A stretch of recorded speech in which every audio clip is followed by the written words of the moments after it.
Good afternoon, everybody. Thanks again for joining us. My name is Samantha Pardo. I'm the Assistant Director of Graduate Career Services here at the Marxe School, and I'm here with my colleague Suzanne Grossman. Hi, everybody. And yes, and thank you all for joining us for this internship info session. We hope that you've had a great start to your semester so far. If in the chat right now, if you can just put in what degree program that you're joining us from, and if you're looking for an internship anytime soon, let us know as well. Excuse me. So, let's see. An MPA student, we have some MIA students. Great. All right, so today we're going to go over a couple slides in regards to the process of registering an internship, some internship opportunities that we're aware of for the upcoming year, and for, sorry, and we'll do a Q&A session at the end of our presentation. We'll also turn off the recording so we can have as many people participate later. Okay. So why do an internship? So anyone other than, aside from if you have the internship requirement, why might you be interested in taking an internship? There are some people in here who might be doing it for an elective. So we're just very curious into knowing like what you are looking to get out of your internship, whether you are a career changer, anything like that. Kevin, I see that you're unmuted. Yeah, for me, well, I used to be involved in public administration back in the day. I worked for CUNY, actually, the Graduate Center, and then I left totally and went into fitness.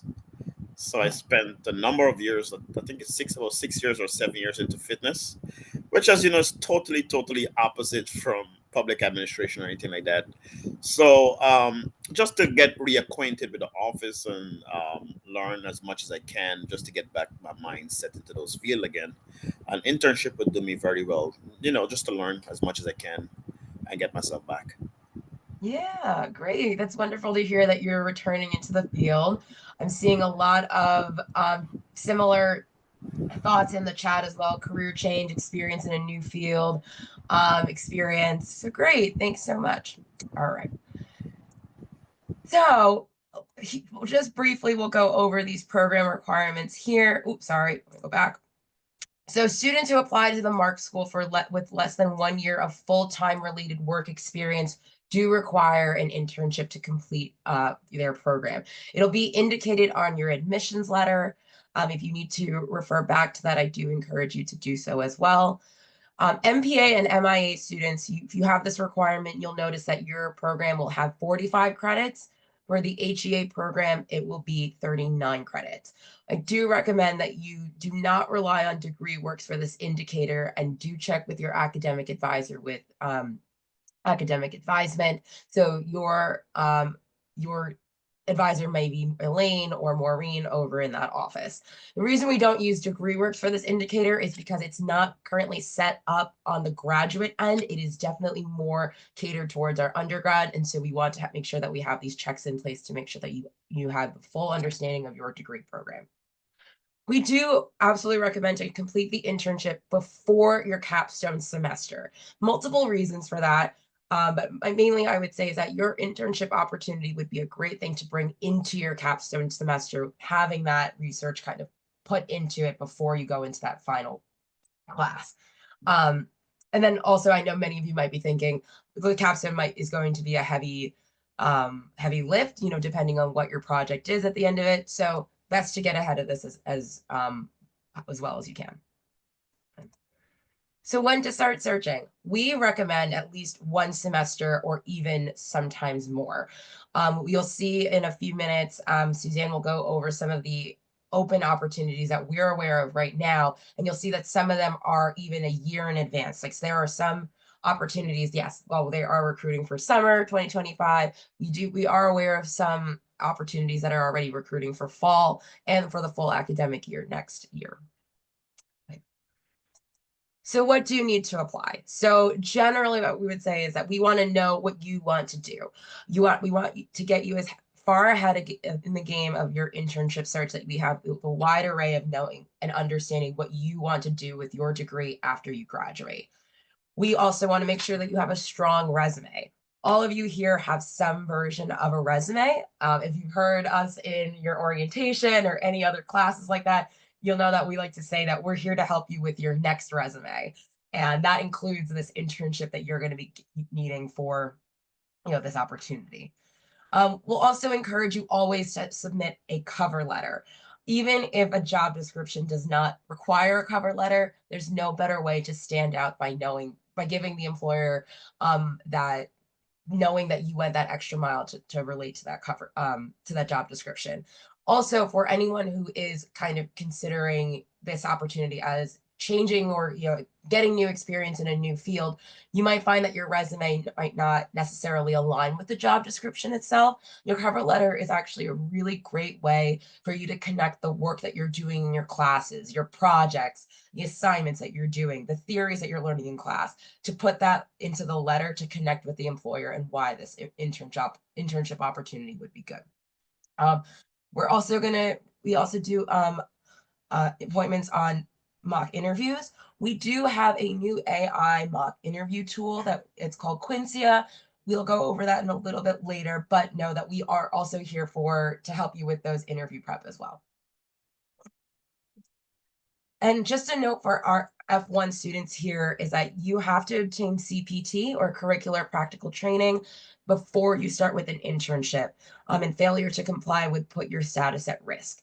So in short, the order of operations for international students would be to apply to an internship, go through an interview, etc., receive an offer. Once you receive an offer, you would then notify our office, academic advisement, and ISSC in order to register for the internship course and obtain CPT before the start date of your internship. So there are a lot of moving parts there, but just know that we're going to be here to help you kind of navigate you through the system as well. There is a 1 credit option for any international student who perhaps might not have the internship requirement for those 3 credits, but wants to still be able to do an opportunity there. There is a 1 credit option to sustain that too. Okay. And I'll turn it over to Suzanne. Great. So we're going to talk about where you find these internships. We highly recommend our platform, Marxe Career Connect, and I know some of you who are new students don't yet have access. We'll be creating accounts, either getting very close to being ready to create them today or hopefully tomorrow latest. And then you'll be able to log in and you can filter on there by internship, or even sometimes fellowships are semi-internships. There's one we'll talk about later and I'll explain that. Some fellowships are post-graduation, so you have to kind of keep an eye out. But we're posting all the time opportunities, and that's where we're going to say whether or not it's with an alum of the Marxe School. So we do sometimes have alumni who are saying, I'm hiring an intern, really love applicants from the Marxe School, among other sources that are coming our way. So definitely start there. But we are certainly not the only source for you. So there are many external websites you can be relying on. Idealist.org is one we highly recommend. Some of you may already be familiar with it. It's the main nonprofit job and internship board, and you can set up an alert in your email. The United Nations, we now have a spreadsheet from UNA USA. I actually just got it today. And when you get a copy of this presentation after today, you'll be able to click through on that and kind of see the latest internships there. New York City government has their own portal, but on it is college aid and internship are keywords you can use to be looking up opportunities. The federal portal, you can look on there. Obviously, things are a little bit in flux with a lot of agencies. So this may not be the best time, but hopefully that'll settle down and it'll be clear like what hiring is happening. And Go Government has an internship finder that'll give you a sense of big picture, like all different kinds of federal internships and timelines on those. You can always be making lists of organizations that are interesting to you. So we encourage you to do that anyway. And so then you'd have your own list and you'd be looking directly on the company website. For higher ed, there's specific, I guess the job boards may or may not have internships, but we have a list of where students have interned, and we have a lot of relationships, and so you can come to us for that kind of a list if you're not seeing something currently advertised in Marxe Career Connect. And then there's alumni from the school. We have over 9,000 alumni, and they sometimes hire even if it doesn't publicly say that they're hiring. So some of it, again, is like that relationship piece and figuring out what are you interested in and how can we help you do an internship there. The Washington semester is a great program. There's an info session on February 18th. Brand new students are likely not eligible quite yet, but it's worth going to the info session to find out more. And I could be wrong about that. We don't run the program, but you have an amazing opportunity to live in Washington, D.C. with a cohort of your classmates and take classes and intern. And so, our program pays for housing. So it's just a really good special program that the Marxe School has. So I encourage you to come to that info session, and we'll send a link to that around later.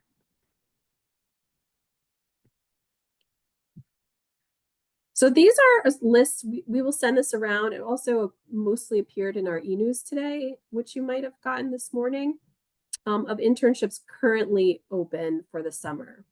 Rockefeller Foundation, we did an info session with them last week, I think, and we have a recording of that. HRTP is public health with the city. The mayor's office has a very large internship program that is now paid. Didn't used to be. It's opening on February 21st. So you'll see at least 20 graduate internships. They also have a lot of undergrad internships. Very competitive, especially in the summer. And actually, one thing I didn't put on here was that in the fall, they have an internship just open for New York City students. That is going to be a little bit less competitive. But anyway, our students always apply in the summer because these are really good opportunities. The comptroller for the city is still open through end of February. Department of Finance. And, you can keep an open mind about some things because Department of Finance might not be interesting in itself, but maybe I think they have things like cybersecurity intern or project management, so I think you have to think broadly and be applying to more than one thing. New Jersey Transit. NYSERDA has many internships, not all in New York City, some in Albany. It's a big agency. The World Bank very much values different language skills. We don't know how competitive that is, probably quite competitive. We haven't had a student intern there yet, but we always want to encourage people to apply to things and put themselves out there. And so we're happy to help with that. And then a couple of other ones, Observer Research Foundation, Institute for Global Affairs from Eurasia Group. So these are some of the ones that are more like, these are ones where they're not just hiring one intern. There are many of those as well, but these are sort of like they're hiring lots of interns over the summer. Next slide. Things that open in the spring that are for the following academic year that you really have to keep an eye on these deadlines. The Community Planning Fellowship is for MPA only student. We're kind of a partner school with that program. So this year, I think have at least 3 MPAs. It's September through May. The application will open later this spring, but you'd apply for the academic year, and it's part-time, paid, kind of like an internship, but this is that fellowship title. The Solomon Fellowship is with New York City Emergency Management. It's a really strong program, public service. You don't have to have experience in emergency management or prior interest. We are hoping that they'll have one of our alums speak at one of their info sessions. We've been in touch with them, and we're going to advertise that soon. It's 20 hours a week from September through May. There's currently 1 student in the program. We have many alumni. We have many students do this program, and it's really changed their trajectory. And I think it's $10,000 stipend. The VSFS is unclear, again, federal government, but if that program moves forward, you apply in this winter, spring. They keep changing the deadlines, timeline for the fall, but it's very, very flexible. So it's like 10 hours a week. It's unpaid, but it's one of the ones where like it's hard for you to fit in an internship. This could be a good one. And people have done really interesting placements there at the State Department and other federal agencies.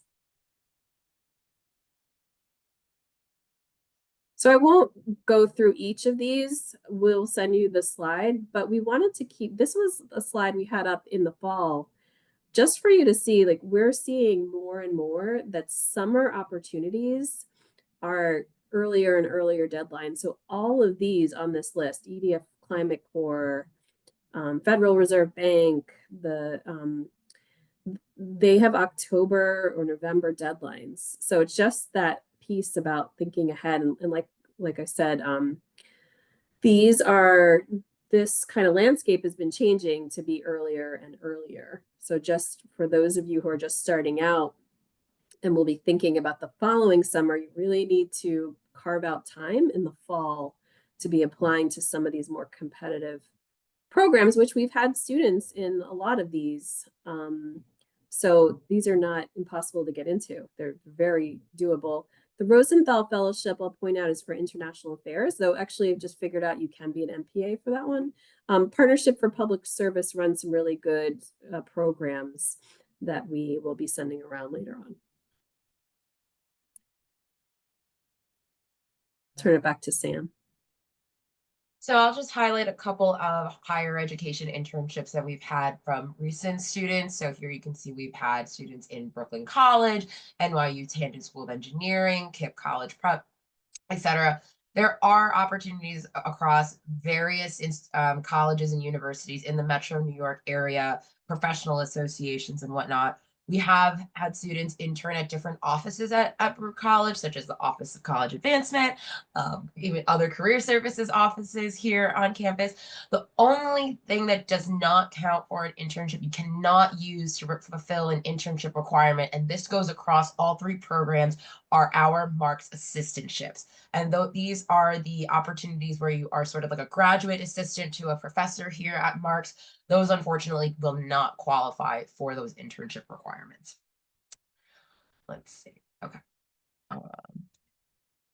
Okay, so what if you work full time? And yes, we absolutely want to acknowledge that this is sort of a situation that a lot of our current students can find themselves in.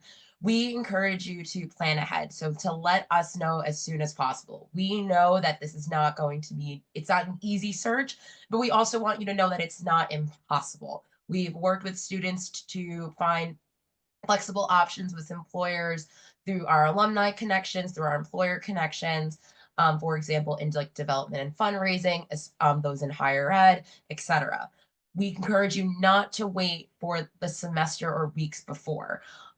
Waiting the semester before or weeks before might work if you're able to commit to a full-time or an internship that's the 9 to 5, but we want to make sure, but if you're not in that category, we want to work with you as far ahead as possible.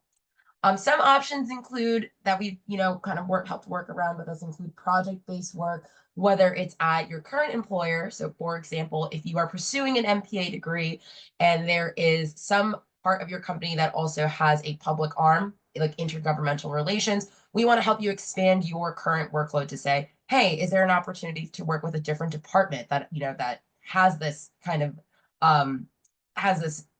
purview in my own job. Well, also like weekend and evening hour opportunities are limited, but they are out there. So keep your eye out on job boards. Start meeting with us ahead of time and whatnot. Yes, and please don't wait until very last minute to secure this kind of position if you are in this working full time and going to classes part time. Okay. So here are some upcoming info sessions that we know of. So in 2 Tuesdays, the fall 2025 Washington semester info session will be held. It's going to be virtually hosted by the program director, Yvette Legantry, along with Professor Carla Robbins of the MIA programs. They team up and they'll explain to you the requirements of the program, how the program is structured with classes and then the internship component as well. We do work with both Professors Legantry and Robbins to help kind of secure your Washington semester internship by helping with resumes, cover letters, all that stuff to help you kind of land that position. All right. We do have the Government Education and Nonprofit Career Fair. It's virtual this Friday. In order to attend, Marx students would need to complete this Google form in order to get a temporary handshake account to be able to join the fair. I do recommend that if you are interested in attending, please complete the form no later than tomorrow, because we need to set up handshake access for you to apply. We want to make sure that you're able to access your account and then properly sign up for the fair as well. The way that fair is sort of structured is sort of one large Zoom room and then several breakout sessions that you'll be able to meet with employers, like let's say like on the half hour for a presentation, something like that. It's not like your traditional like in-person career fair where you have to, hand your resume out, but it is helpful if you have a resume handy. And lastly, we have the Solomon Fellowship for Public Service. There are several info sessions coming up throughout February and March. We are working with the fellowship to have a Marx alum be featured at one of them. And as soon as we figure out that date, we'll absolutely let you know. But if you are interested, please start putting at least one of these dates on your calendar to have it at the top of your head. So we did mention that there are some unpaid opportunities, and there are, as you get closer to the beginning of a semester, you will start to find a lot more unpaid internships or what's available. But luckily, many internships are now paid, and two, if they're not, we have an option here at the Marx School to help with that. Thanks to the Hagedorn Internship Award, a $3,000 award is available to any student that takes on a unpaid internship opportunity in public service, international affairs, or higher education. The award itself has no deadline, but it is limited to the amount. It is done on a rolling basis, and it's available until funds run out. We have not had that issue yet, so I encourage you, if there are any opportunities that you are interested in, whether it's unpaid and it's an employer that you really like, just know that you have this opportunity to apply for this as well. The way that you would apply for this funding is very similar to how you would register for the internship course, and you are eligible for this funding whether or not you have the internship requirement. There is an application that includes an internship agreement form that once you receive an offer, you would then submit for the funding. So for the order of operations for the Hagedorn would be, again, you would go through applying to internships. Upon receiving an offer, after doing your interviews and whatnot, you would then apply for the Hagedorn funding. So it is a little bit of a disconnected process, but trust that we'll work with you to make sure that it works as smoothly as possible before your start date. And this next page here just gives you an outline, just at least the first page of what this internship agreement looks like. It's an agreement that you will sign along with your internship supervisor. It is then submitted to our office, academic advisement, and for the purposes of the Hagedorn Award, it'll go to that application as well. If you have any questions about how to complete this form, please reach out. We're very much in favor of wanting to get you all paid. Right, and I'll turn it back to Suzanne. So there's a few other funding sources you should be aware of.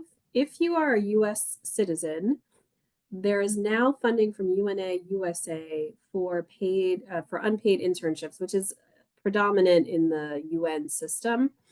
And those are up to $13,000 for 4 months.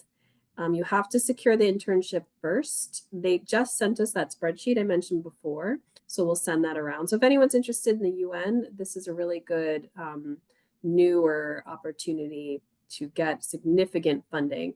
If you're not a US citizen, that's fine. You can still apply for the Hagedorn funding, which is the up to $3,000 funding. You should also be aware, this is not very widely circulated at Baruch, but the Baruch's Weissman Center for International Business has funding for all Baruch students for internships outside the United States. There's a staff member, Sarah Demetz, who handles that and is happy to answer questions.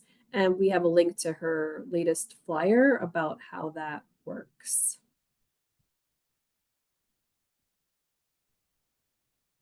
Okay, so just before we go into the Q&A session, we'll just go over some last minute logistics here. So for anyone who is registering for the internship course, whether you have the internship requirement or looking into using an internship as an elective, one, you have to complete your internship hours during the semester for which you're enrolled in the course. So let's say if you complete an internship this spring, but you're like, oh, I wasn't able to, I wasn't able to secure the class, or I wasn't able to register for the class, and the internship ends before the summer, you cannot take those hours and then retroactively apply them to another semester. We do understand, though, that there are some situations where employers might have different start and end dates that don't necessarily perfectly align with our semester, but we'll work with you to make sure to get to work that out as best as possible. For the 3 credit course, it is at least at a minimum 150 internship hours.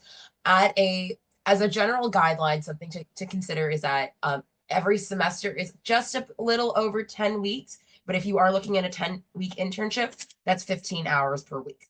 Many of our internships or students doing an internship go over the 150 hours. That 150 is just a general guideline. What you are actually adhering to is the start and end date as agreed upon by you and your employer. So let's say you complete your 150 hours and you're in the middle of March, but the end date's actually in May, you're going to be continuing your internship through May. The internship course itself is a pass or no credit. And just as an outline here, for the MPA and MIA students, you'll be registering for 9195. HEA, it would be 9322. For MIA students, please know that your internship still needs to have an international affairs focus in order for you to register for 9195. If at anyone across the 3 programs, if you have an internship opportunity that you're aware of, that you're not sure if it would qualify for your internship requirement, please reach out to us, because we'll let you know, is this a good opportunity for you to, put your application in? Because the last thing we would want is for you to go through an application process, go through accept an offer for then to not find out that it doesn't apply. Okay. And lastly, the Washington semester is the 9192. That is a 6 credit course instead of 3. We'll go over that a little bit more at the 218 info session as well. You cannot self-register for this course, and you have to receive approval from academic advisement and the corresponding professor to the course. And like I said, there's a different process for the Washington semester. Okay, so the Marxe Career one clarification. You had said a semester is 10 weeks, so someone's doing 15 hours. I think that a semester is more like 14 weeks. So really, I just don't want anyone to be scared off by thinking that they have to do 15 hours in a week, because it could be like 12 or 10 hours even. Just putting that out there. Oh yeah, absolutely. I would say for anyone who, let's say if you're finding an internship very, very late into the semester, that is the minimum that you would need to meet for sure. All right. So lastly, our office, please make an appointment with us to, explore your internship opportunities and any employers of interest. You might have some top employers that are on top of your head right now. We might be able to give you a few others to consider as well. Again, we're here to help you review any of your documents that you might need for your internship applications. We'll help you with a mock interview and any guidance you might need during the application process. We know that everyone has a different experience with applications, whether it's for jobs or for internships. We're here to help you with all of it. All right. So thanks for joining us today. From here, I'm going to stop the recording, and we'll open it up to questions. So, 1 second.